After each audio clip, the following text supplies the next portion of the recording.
হযরত উলামায়ে কেরাম, সম্মানিত রাজশাহীবাসী ভাইয়েরা এবং পর্দার আড়ালের মা বোনেরা, আসসালামু আলাইকুম ওয়া রাহমাতুল্লাহি তাআলা ওয়া বারাকাতুহু। আল্লাহ সুবহানাহু ওয়া তাআলার দরবারে লাখো কোটি শুকর আদায় করছি যে মহান আল্লাহ তাবারক ওয়া তাআলা প্রতি বছরের মতো এবারেও রাজশাহী ঈদগাহ ময়দানে দাওয়াতুল ইসলাম ট্রাস্ট কর্তৃক আয়োজিত তাফসীরুল কোরআন মাহফিলে আমাদেরকে শরীক হওয়ার তৌফিক এনায়েত করেছেন। সেই মনিবের দরবারে শুকরগুজার হচ্ছি। আমরা সকলে পড়ছি আলহামদুলিল্লাহ। রব্বানা লাকাল হামদ হামদান কাসীরান তাইয়্যিবান মুবারাকান ফীহি ইয়া রাব্বি লাকাল হামদু কামা ইয়ানবাগি লিজালালি ওয়াজহিকা ওয়া আযীমি সুলতানিকা। আমরা বিশ্বপালকের, কুল কায়নাতের মালিকের, কাদের মতলক আল্লাহ রব্বুল ইজ্জত ওয়াল জালাল তার শুকরিয়া আদায় করে নিলাম, কারণ তিনি দয়া করে আমাদেরকে মাহফিলে শরীক হওয়ার তৌফিক এনায়েত করেছেন। আবারও বলি আলহামদুলিল্লাহ।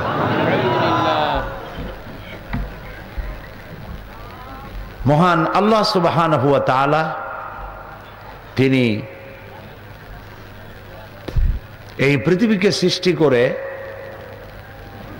আমাদেরকে অন্ধকারে ছেড়ে দেননি, আমাদেরকে চলার পথের দিশা তিনি দিয়েছেন। আমরা যেন চলতে গিয়ে অন্ধকারে খানায় খন্দে, ড্রেনে অথবা ম্যানহোলে আমরা যেন পড়ে না যাই, আমরা যেন সর্বশান্ত না হই, সেজন্য আল্লাহ তাআলা আমাদেরকে গাইড করেছেন। তিনি যুগে যুগে পেগম্বর পাঠিয়েছেন এবং নিজের পক্ষ থেকে তিনি হেদায়েত দিয়েছেন। সেই হেদায়েতের মধ্য দিয়েই মানুষেরা সঠিক রাস্তা পেয়েছে। আল্লাহ যদি সঠিক পথ না দেখান তাহলে আমাদের পথ পাওয়ার কোনো উপায় নাই। সঠিক পথের দিশা দিতে পারেন কেবলমাত্র কে? আল্লাহ তাআলা। এই জন্য প্রত্যেক নামাজের প্রতি রাকাতেই আল্লাহর নির্দেশেই আমাদেরকে আল্লাহর কাছে একটি দোয়া করতে হয় এভাবে, ইহদিনাস সিরাতাল মুস্তাকিম।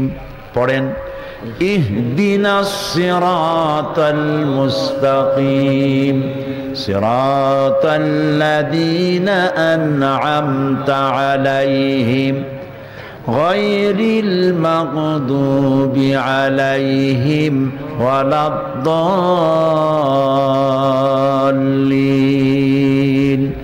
আমিন।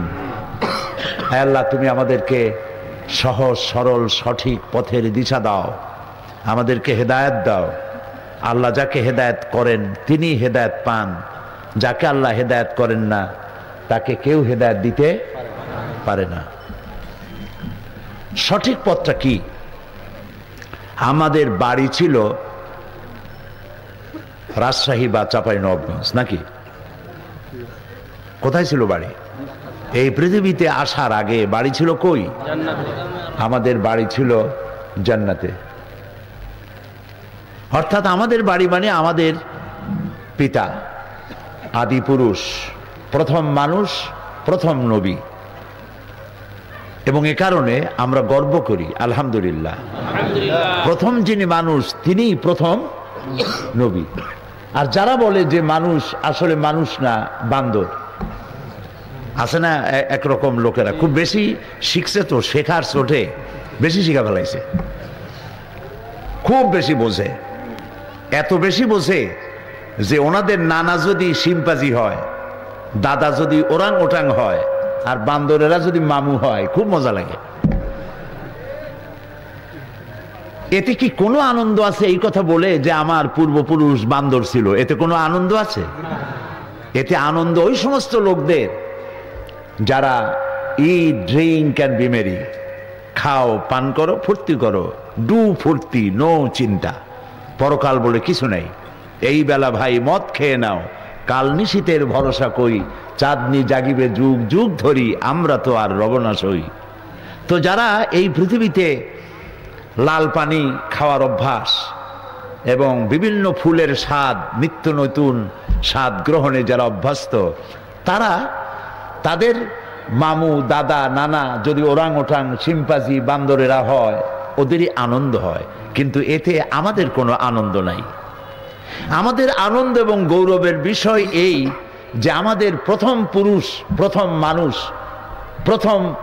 মানুষ হিসেবে আল্লাহ যাকে সৃষ্টি করেছেন তিনি হযরত আদম আলাইহিস সালাম, এবং তিনি মানুষ ছিলেন, এবং প্রথম যিনি মানুষ তিনি প্রথম নবী। সুবহানাল্লাহ। তাও তিনি গুনাহগার হিসেবে পৃথিবীতে আসেননি। কিছু লোকেরা বক্তৃতার মধ্যে বা বই লিখতে গিয়ে কথা বলেন যে তিনি যে একটি ভুল করেছিলেন জান্নাতের মধ্যে, সেই ভুলের কারণে আল্লাহ তাকে পৃথিবীতে নির্বাসিত করলেন এবং জাবালে রহমতে 300 বছর কানলেন। কানতে কানতে চোখের পানিতে গালের গোস্ত পয়সা হাড্ডি বাইর হয়ে গেল। তারপরে আল্লাহ তাআলা তার গুনাহ মাফ করলেন। এই কথাটা 100% ভুল, এটা সঠিক নয়। জান্নাতের ভেতরে বসেই তিনি তার ভুলের অনুভূতি তার মধ্যে সৃষ্টি হয়েছিল, ঠিক না? এ কোরআন শরীফে আছে। আল্লাহ বললেন আমি তাকে কিছু কালেমা শিখাই দিলাম। আমাদের পিতা আদম আলাইহিস সালাম জান্নাতের ভেতরে বসেই প্রস্তুতি নিলেন যে ভুল তো করছি, এখন মাপ পাওয়ার পথ কি? যদি আল্লাহ প্রশ্ন করেন এত জিনিস, এত নিয়ামত থুইয়া তুমি যেটা নিষেধ করলাম ওইটার কাছে গেলা কেন, এই প্রশ্ন যদি আল্লাহ করেন তাহলে আমি কি বলবো? হযরতে আদম আলাইহিস সালাম তার ধারণা মতে যখনই আল্লাহ প্রশ্ন করলেন যে নিষিদ্ধ বৃক্ষের কাছে গেলে কেন, তিনি কোনো আর্গুমেন্টের কাছে যাননি, তিনি কোনো যুক্তির কাছে যাননি, তিনি সারেন্ডার করলেন আর পড়লেন রব্বানা যালামনা আনফুসানা ওয়া ইন লাম তাগফির লানা ওয়া তারহামনা লানাকুনান্না মিনাল খাসিরিন। জানেন না আপনারা? পড়েন রব্বানা যালামনা আনফুসানা ওয়া ইন লাম তাগফির লানা ওয়া তারহামনা লানাকুনান্না মিনাল খাসিরিন। আয় আমার রব, আমি আমার নিজের নফসের উপরে জুলম করেছি, অত্যাচার করেছি। তুমি যদি আমাকে ক্ষমা না করো আর যদি তুমি আমাকে করুণা না করো, আমি ক্ষতিগ্রস্তদের মধ্যে শামিল হয়ে যাব। আমাদের আদি পিতা আদম আলাইহিস সালাম বুদ্ধিমান ছিলেন, ঠিক না? আস্তে করলেন কেন? বুদ্ধিমান ছিলেন। মাফ করে দেওয়া এক জিনিস, একজন একটা অন্যায় করছে, মাফ চাইলো, মাফ করে দিলেন, কিন্তু আপনি তার প্রতি আর আগের মতো ভালোবাসা করলেন না। এটা তো হইতেই পারে, বেটা বারবার মাফ চাইতে, যা মাফ করে দিলাম, কিন্তু মনের মধ্যে তার প্রতি আর মহব্বত রইল না, হতে পারে এমন। তিনি বুদ্ধিমান ছিলেন, শুধু মাফ চাইলে হবে না। তিনি বললেন রব্বুল আলামিন, আমি আমার নফসের উপরে জুলম করেছি, আমাকে ক্ষমা করে দাও, আর ওয়া তারহামনা, আমাকে যদি ক্ষমা না করো আর করুণা না করো, তার মানে হলো ক্ষমাও করতে হবে, আর আগে যেমন স্নেহ করেছিলে, রহম করেছিল, তেমন রহমও করা লাগবে। এ দুটোই তুমি দয়া করে আমার প্রতি করো। আল্লাহ পাক কবুল করলেন, সুবহানাল্লাহ। আল্লাহ মাফ করে দিলেন। মাফ করে দিয়ে গুনাহগার হিসেবে নয়, নবীর মর্যাদা দিয়ে তাকে পৃথিবীতে পাঠিয়ে দিলেন, সুবহানাল্লাহ। তাই এই পৃথিবীর মানুষ আমরা ছিলাম জান্নাতে, আমাদের পিতা ছিলেন জান্নাতে, আমার মা ছিলেন, আমাদের মা ছিলেন জান্নাতে। জান্নাত থেকে পৃথিবীতে নির্বাসিত হলাম, পুনর্বাসিত হলাম। এখন এইখানে আসার পর আমাকে যে আবার আমার ওই হারানো জায়গায় ফিরে যেতে হবে। কোথায় ফিরে যেতে হবে? জান্নাতে আবার যেতে হবে। বলেন ইনশাআল্লাহ। এখন এই যে জান্নাতে ফিরে যেতে হবে, সেজন্য আল্লাহ রাব্বুল আলামিন দায়িত্ব নিলেন যে হারানো বাড়িটা আবার যাতে পাও, সেজন্য আমি রাস্তা করে দেব। সুবহানাল্লাহ, কত দয়া তার। তিনি যদি রাস্তাটা করে না দিতেন তাহলে তো আমরা জানতাম না, আমরা ভুল করতাম, আমরা মিসগাইড হতাম, আমরা ভিন্ন পথে পরিচালিত হতাম। সেজন্য আল্লাহ তাআলা পথ দিলেন। সে পথ হচ্ছে নবীদের দিলেন, নবীদের সাথে কিতাব দিলেন। আর এই নবুয়তের সিলসিলার সর্বপ্রথম নবী ছিলেন আদম আলাইহিস সালাম, আর সর্বশেষ যিনি ছিলেন তার নাম মুহাম্মাদুর রাসূলুল্লাহ সাল্লাল্লাহু আলাইহি ওয়াসাল্লাম। তার কাছে আল্লাহ তাআলা সর্বশেষ কিতাব দিলেন, নাম কি? আল কোরআন। এবং বললেন ওয়াতাসিমু বিহাবলিল্লাহি জামিআ ওয়ালা তাফাররাকু, সবাই ঐক্যবদ্ধ হয়ে এই রশিকে মজবুত ভাবে ধারণ করে। হাবলুল্লাহ, হাবলুল্লাহ মানে আল্লাহর রশি, আল্লাহর রশি। এটাকে আল্লাহ কি বললেন? রশি বললেন। এ কোরআনের অনেক নাম আছে। কোরআনের নাম কোরআন, এটার নাম হুদা, এটার নাম ফুরকান, এটার নাম জিক্র, এটার নাম শিফা, এটার নাম তানজিল, এটার নাম কিতাব। এই নামগুলি আমার বানানো? কার বানানো? আল্লাহর বানানো। এটার অনুরূপ আরেকটি নাম হচ্ছে হাবলুল্লাহ, আল্লাহর রশি। রশি বললেন কেন? আল্লাহর সমস্ত কথা, আল্লাহর প্রত্যেকটি কথা বিজ্ঞানসম্মত, এবং প্রত্যেকটি কথার ওজন এত বেশি, সাতবক আকাশ, সাতবক জমিন এক পাল্লায়, আর আল্লাহর একটি শব্দ আর এক পাল্লায় সমান হবে না। ওজনদার কথা, আল্লাহর কথা আল্লাহরই কথা। আল্লাহু আকবার। রশি বললেন কেন? কোরআনকে রশি বলা হলো কেন? কারণ হলো, আমরা ছিলাম জান্নাতে। ধরে নিন দুনিয়া একটা কুয়া, আমরা জান্নাত থেকে দুনিয়া নামক কুয়ার মধ্যে পড়ে গেছি। এখন কুয়ায় পতিত মানুষ উঠাবার জন্য, এই যে আপনারা দুইজন চেয়ারে বসে খালি মোড়ামুড়ি করেন কেন? এই যে মাইকের অপারেটর যারা, এ তো শোনাই যাচ্ছে, আপনারা এক একবার মোড়ামুড়ি করেন। আপনারা সবাই ওই দুইজনের জন্য দোয়া করেন, জি, যাতে এটা ভালোভাবে চলে। কনা আমি ওই জায়গায় একজনে বলতেছে কানের তালা ফাটে যাওয়ার কায়দা হয়ে গেছে। যাই হোক, দুনিয়া নামক কুয়ার মধ্যে আমরা পড়ে গেছি। এখন কুয়া দিয়া মানুষ উঠাবার জন্য সব থেকে সহায়ক কি? বাঁশ। বাঁশ নামাই দিলে হবে? সব থেকে সহায়ক কি? রশি, দড়ি। কুয়ার মানুষ উঠাইতে হলে দড়ি লাগবে। সুবহানাল্লাহ। আল্লাহ কোরআনে বানাইলেন দড়ি। আল্লাহু আকবার। এখন কুয়া দিয়ে মানুষ টাইনে উঠাবার জন্য রশির ব্যাপারে দুইটা শর্ত থাকতে হবে। এক নম্বর শর্ত, দড়ি হতে হবে মজবুত, পচা পাটের দড়ি হলে হবে না। পচা দড়ি যদি হয় তাহলে দড়ি ছাড়িয়ে দিবে, এরপরে যারা ঝুলে পড়বে দড়ি ধরে ওঠার জন্য, উপর দিয়ে টান মারবে, দড়ি যাবে ছিঁড়িয়া, যাও লোকগুলো বাঁচত তাও দাঁত ভেঙে মরবে। এই গেল এক নম্বর শর্ত। দুই নম্বরের শর্ত হলো, দড়ি যিনি ধরবেন উপরের থেকে, সেই দড়িটা যিনি ধরবেন তার হাত হতে হবে মজবুত।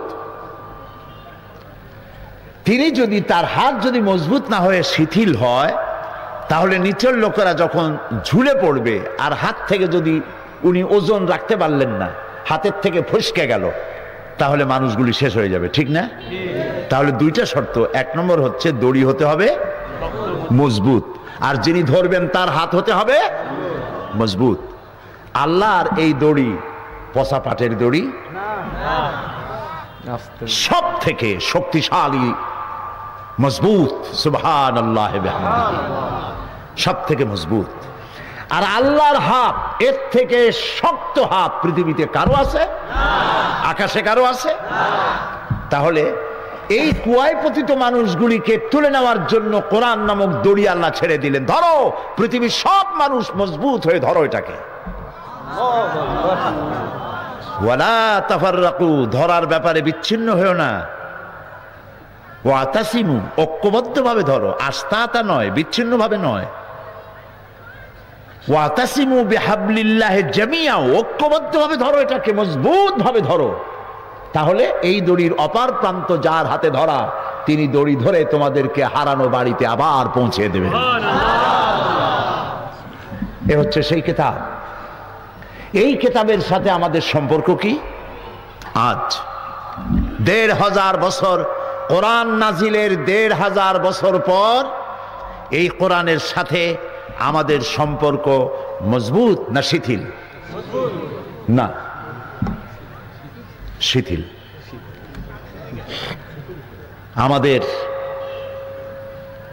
আমাদের সম্পর্কটা যে ধরনের হওয়া উচিত ছিল, সম্পর্কটা ওই রকম নাই। স্বীকার করতে কোনো লজ্জা আছে? ওরকম নাই।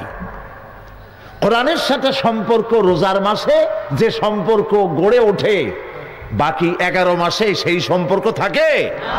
তাহলে কেমনে বললেন যে মজবুত? রোজার মাসে সুবহানাল্লাহ কি খতম। এক জায়গায় বসে গল্প করে আমাদের লোকেরা, বলে ভাই আমার পুত্রবধূ 7 খতম, আমার মেয়ে 9 খতম, আমার বউ 11 খতম, আর আমি না পড়িয়েই খতম। এই যে 7 খতম, 9 খতম, 10 খতম খতম করলেন, আপনি কি একটা লাইনও বোঝেন? বউ তো বুঝেছে, পুত্রবধূ বুঝেছে। ইন্না লিল্লাহি ওয়া ইন্না ইলাইহি রাজিউন। কোরআন শরীফ এইভাবে খতম করার জন্য আসে নাই। প্রিয় ভাই সব, বিশ্বাস করুন, এরকম খতম করার জন্য আসে নাই। কোরআন এসেছে তেলাওয়াত করবেন, বুঝবেন আর আমল করবেন।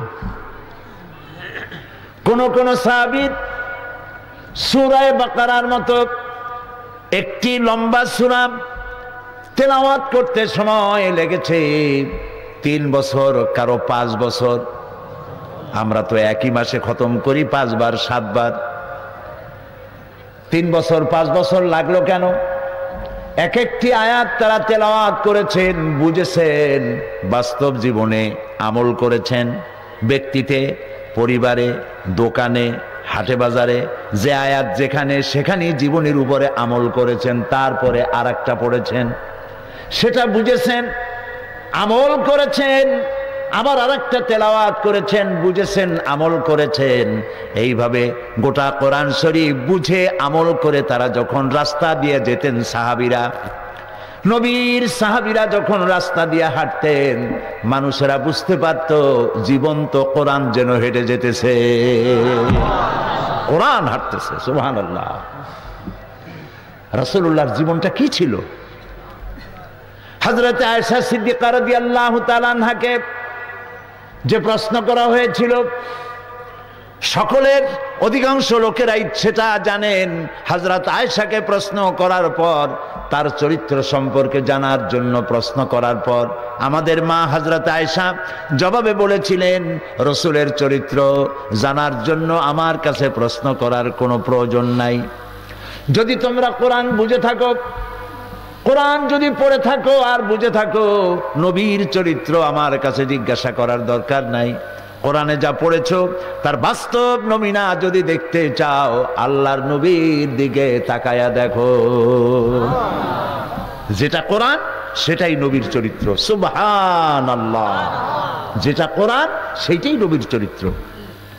এজন্য নবী করিম সাল্লাল্লাহু আলাইহি ওয়াসাল্লামের 23 বছরের জীবনের হুবহু নমুনা হচ্ছে কোরআন শরীফ।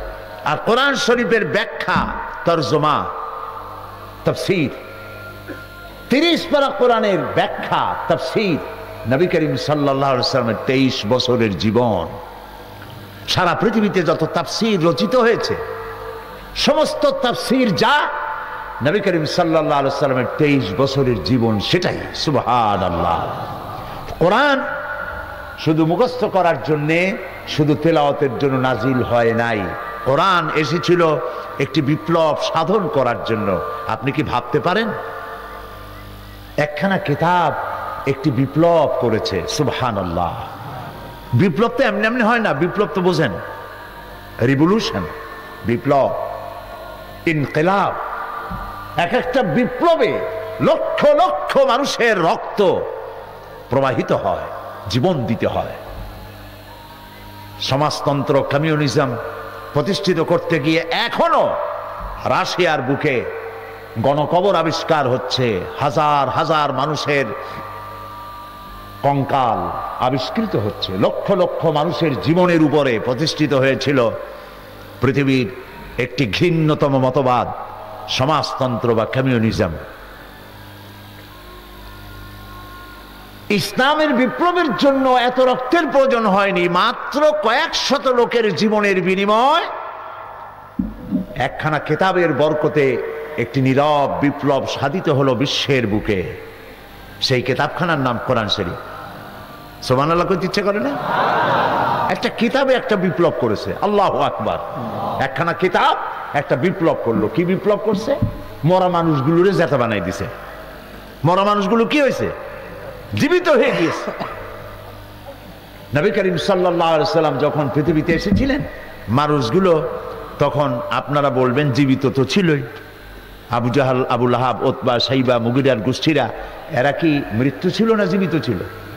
জীবিত ছিল, কিন্তু নৈতিকতার দিক থেকে ছিল কি? মৃত্যু। এই জন্য কবি বলছেন, এমনি একটা মানুষ হাঁটাচলা করে, এটাই তার জীবিত থাকার প্রমাণ নয়। জীবিত থাকার প্রমাণ হলো তার আত্মার বিকাশ হচ্ছে কিনা, তার হাত পাও চক্ষু কর্ণ মানুষের মতো কাজ করছে কিনা। মানুষ আর পশুর মধ্যে পার্থক্য আছে না? নাই? আছে কিনা? এই জন্যই তো নাটোরের কোনো গরু, কোনো ষাঁড়, রাজশাহীর কোনো গরুর পেট যদি শিং দিয়া ফুটা করে দেয়, তাহলে নাটোরের গরুর বিরুদ্ধে বাংলাদেশের কোনো আদালতে মামলা দায়ের হবে না। কিন্তু এই কামটা যদি কোনো মানুষে করে তাহলে মামলা। তাহলে এর দ্বারা বোঝা গেল মানুষ আর পশু এক জিনিস নয়। পশু প্রবৃত্তি আলাদা আর মানুষের প্রবৃত্তি ভিন্ন। এই মনুষ্য প্রবৃত্তি যার জাগ্রত নয়, তার অবস্থাটা কি? আল্লামা ইকবাল বলছেন, মুঝে ये डर है कि दिले जिंदा तू ना मर जाए, मुझे ये डर है कि दिले जिंदा तू ना मर जाए, कि जिंदगानी इबारत है तेरे जीने से, मुझे ये डर है कि दिले जिंदा तू ना मर जाए। আমার ভয় হয়, হে আমার জীবিত আত্মা, তোর না মৃত্যু হয়ে যায়। যারা অপকর্ম করে তাদেরও তো জীবন আছে, কিন্তু তাদের নীতি নৈতিকতার জীবনের শেষ হয়ে গিয়েছে। তাই তাদের হাতগুলি পরনারীর দিকে প্রসারিত হয়, তাদের পাগুলি অন্যায় কাজে যায়, তাদের চক্ষুগুলি অন্যায় জিনিস দেখতে থাকে।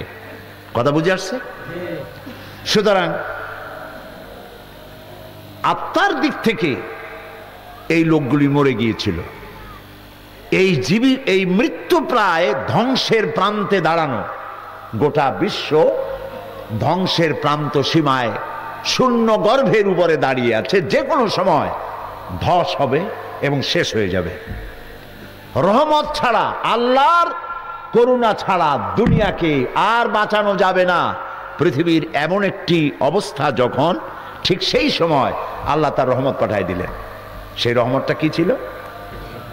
আল্লাহ রাব্বুল আলামিন বলেন, ওয়ামা আরসালনাকা ইল্লা রাহমাতাল লিল আলামিন। হে নবী, আমি আপনাকে আমার গোটা সৃষ্টি জগতের জন্য করুণার মূর্ত প্রতীক করে পাঠিয়েছি। আপনি আমার রহমত। সুবহানাল্লাহ। মানব গোষ্ঠীকে বাঁচাবার জন্য আল্লাহ তাআলা তার রাসূলকে রহমত হিসেবে পাঠিয়ে দিলেন। মরা জাতির চিন্তা করলেন তিনি কোরআন দিয়ে। কেমনে মরছে মানুষ? দেখেন মরার কায়দা দেখেন। মানুষের কেনা বেচা চলতেছে, মানুষ কেনা বেচা চলতেছে। গরু ছাগল মানুষকে যেমনি কেনে, মানুষ তেমন মানুষ কিনত। দাস দাসী খরিদ করত। দাসীকে ক্রেতা গর্ভবতী বানাতো। এরপরে যখন তার বাচ্চা পেটে বড় হতো, সেই সময় বন্ধু বান্ধবদের দাওয়াত দিত, ঘরের সামনে দাওয়াত দিয়ে বসাইয়া মদ পান করত। আর আরেকজন দাসকে বলতো দাসীটাকে নিয়ে আসো, দাসীটাকে আনতো। দাসকে বলতো এই দাসীর বিবস্ত্র করো, বিবস্ত্র করা হতো। এর পেটটা ফাড়ো, পেটটা ফাড়া হতো। তারপরে জীবিত মায়ের পেটের বাচ্চাটা বের করা হতো। মা ছটফট করে মরছে আর বাচ্চাটা ছটফট করে মারা যাচ্ছে। এই দৃশ্য দেখে বন্ধু বান্ধব মদ খাইতো আর পৈশাচিক অট্ট হাসিতে ফেটে পড়ত। এর থেকে মরা জাতি আর কারে বলে? কন্যা সন্তান হতো, আছাড় মেরে মেরে ফেলে দিত। কন্যা সন্তান হতো, পাথর মেরে মারত, জীবিত অবস্থায় মাটির মধ্যে প্রতীত করে রাখত। আল্লাহ তাআলা বলেছেন বিআইয়ি যামবিন কুতিলাত। প্রিয় ভাই সব, যৌন চাহিদা মেটাবার জন্য পুরুষের জন্য একটি নারীর প্রয়োজন।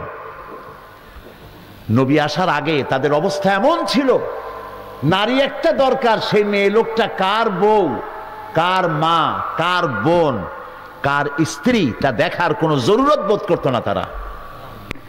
নাউযুবিল্লাহ। আমি কি মানায় বলতেছি কথাগুলি? অন্যের বাড়ি ঘর সম্পদ আমি আত্মসাৎ করব না কেন, ওই লোকটাকে হত্যা করব না কেন, এর কোনো যুক্তিসঙ্গত কারণ তার কাছে জানা ছিল না। হত্যা করা এটা আমার রাইট। আমার উটের পানি খাওয়াবার আগে অমুক এলাকার লোকের উটের পানি আগে খাওয়াইলো কেন, এটা আমাকে অমর্যাদা করা হয়েছে। এই বিষয় নিয়ে 100 বছর যুদ্ধ চলেছে। এই জাতি কি জিন্দা না মরা? মরা জাতি। এই মরা জাতিরে জিন্দা করেছে এই কিতাবখানা। সুবহানাল্লাহ, সুবহানাল্লাহ। এই কোরআন মরা জাতি জিন্দা হয়ে গেল।